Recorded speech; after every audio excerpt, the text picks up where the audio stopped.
Hello folks, welcome to the channel. If you wish to learn how to fix CR download files, then watch this video for the solution. So CR download files are basically when we download any file from the browser like Chrome or Edge, which are built on the Chromium platform, and the download stops midway, then the file extension will be .cr download. So we cannot open these files normally. So to make sure we can open these files, we need to make sure that they are downloaded fully. Now let me show you an example. I am downloading the Opera browser in my Google Chrome.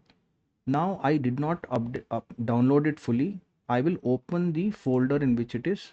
So I will right click and show in folder. Now you can see it shows unconfirmed 150781.cr download. Now if I want to make sure that it is fully downloaded, I will connect to the internet,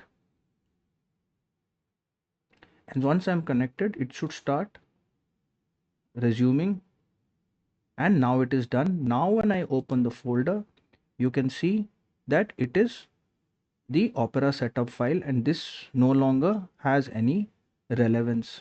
The same thing happens for Edge. If this video helped you, then please subscribe to the channel. Enjoy your day.